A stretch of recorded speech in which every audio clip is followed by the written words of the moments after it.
Good evening. My name is Corinne Kahn. I'm also known as Steffi, 3 kidneys, and the gaseous geezer. If you call me, I may not answer you.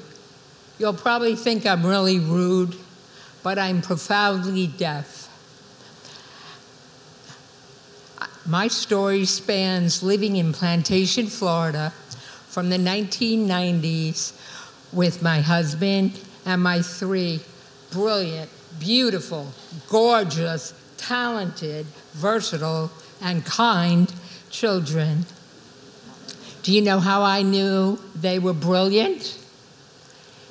They learned from an early age that if they stand behind me, I won't hear a word they say.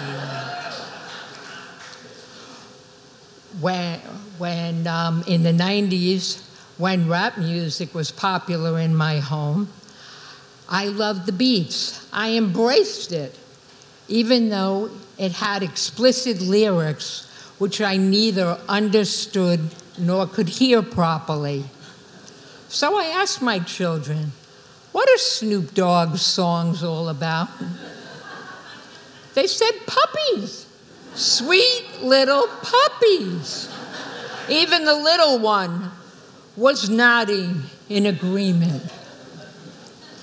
I have to hear my music very loud.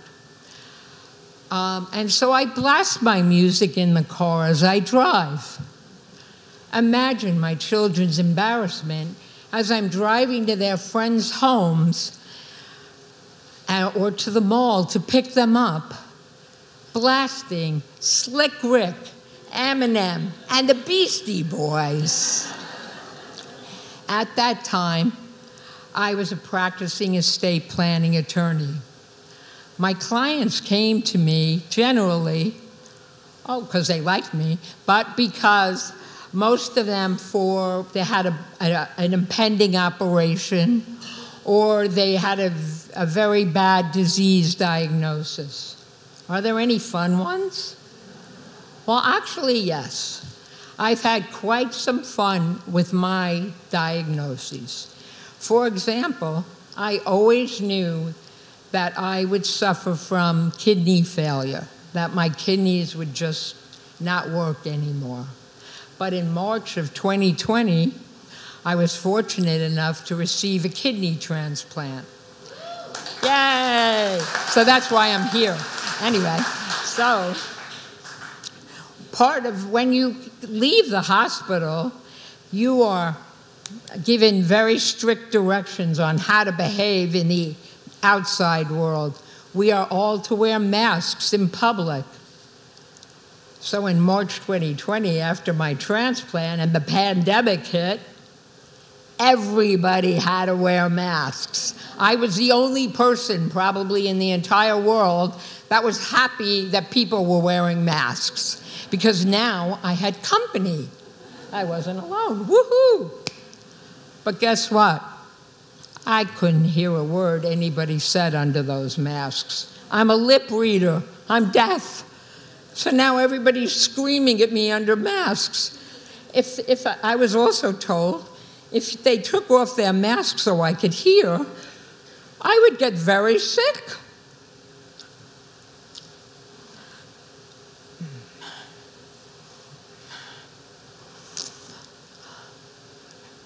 But my most vexing and odd and weird disease is an allergy to wheat and gluten, all wheat products and gluten, called celiac disease. In the 1990s, I had no idea such a thing existed. All of my culinary specialties, and I prided myself on being a great cook, were chock full of gluten and wheat. My home was a gluten lover's dream. But my main culinary pride and joy, and my claim to fame, was my chicken soup, noodles, and matzo balls. It was mine I defined my self-worth by my chicken soup and matzo balls. It was so good. I also claimed that it was the miracle cure for everything. Everything. My chicken soup could cure everything. So when Hal had a cold, I gave him some chicken soup. When Amy's stomach was upset, I gave her some chicken soup. When Toby fell and hurt herself, I gave her some chicken soup. When my husband had a bad day at work, oh, come on, darling, come, I'll make you some chicken soup. It could cure everything. I believed that if it didn't help, it wouldn't hurt. On Friday nights, to honor our ancestors who died in the Holocaust, and my mother who did not, and to try to teach my children a little bit of our traditions, I made a huge pot of chicken noodle soup with matzo balls, and we served it with a big challah. This is a gluten lover's frenzy. So as my children, my husband, devoured it, they loved it. So did I. As I went to serve seconds and thirds, a symphony of flatulence could be heard in my home. A trail of farts from table to pots. I couldn't control it. I couldn't even deny it. I squirmed in my seat, but so did they. They made up a song for me in my honor. My legacy of my children is Mama is a crop duster, crop duster, crop duster. Flatulence is my legacy. Okay. Then I retire, and I decide that the best thing to live my life of dreams is to have warm bread for breakfast, lunch, and dinner. Every day, every meal, all the time. I just loved bread. You get the little thing at the table at the restaurant. You get a basket of bread. Who eats all the bread? I do. Okay? Oh, that was my nirvana. I'm living my dream. I'm just eating bread. And then my stomach decides that it's going to kill me before my kidneys do. Instead of mahjong, tennis, golf, and world travel, I'm spending my retirement in restrooms.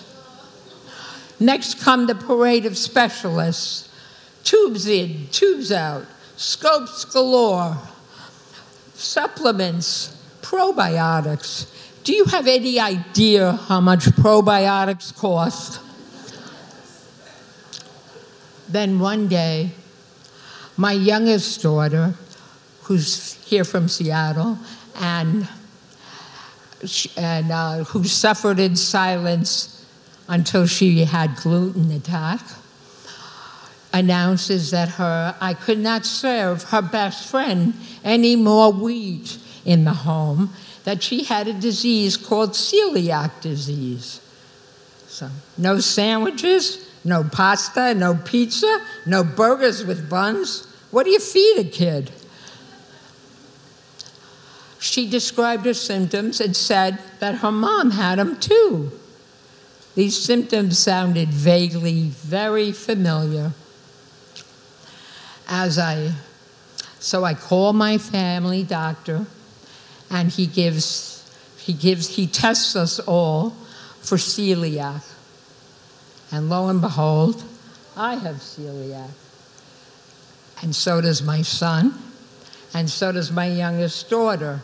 Fortunately, My carb-loving daughter, who is with us tonight as well, remains unscathed.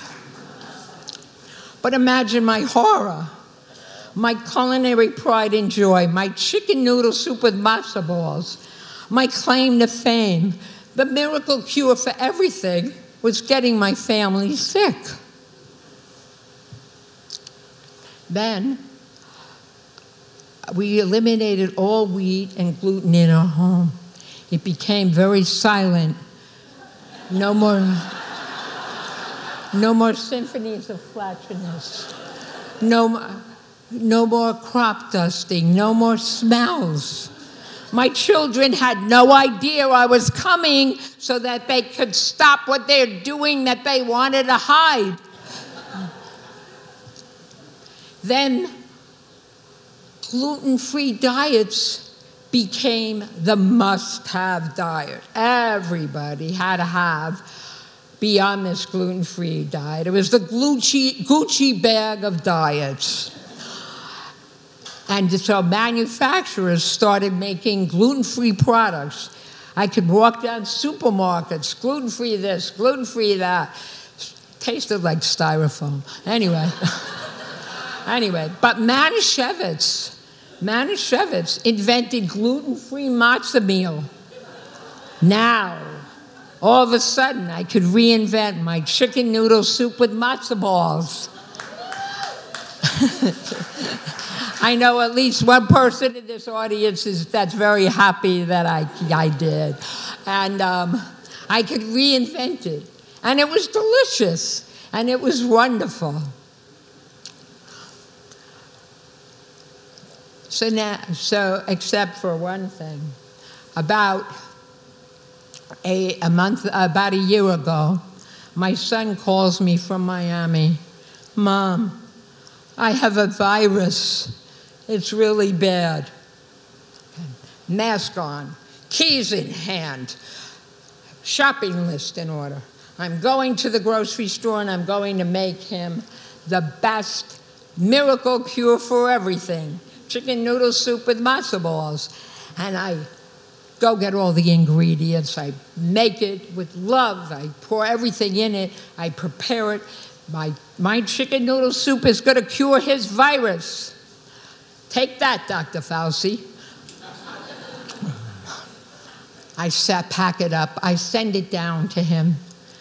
And he devours it. He calls me up. This was great. But little did I know that one of the symptoms of this virus was stomach eruption. His stomach erupted like a Chipotle clean-out.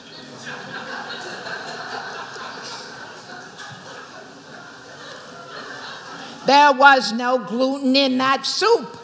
I'm telling you, there was no gluten. It was my best soup ever. Once again, my miracle cure for everything, my pride and joy, my culinary specialty, what I stood for as a Jewish mother, got one of my children sick. Oh well, there must be other ways to be a good parent.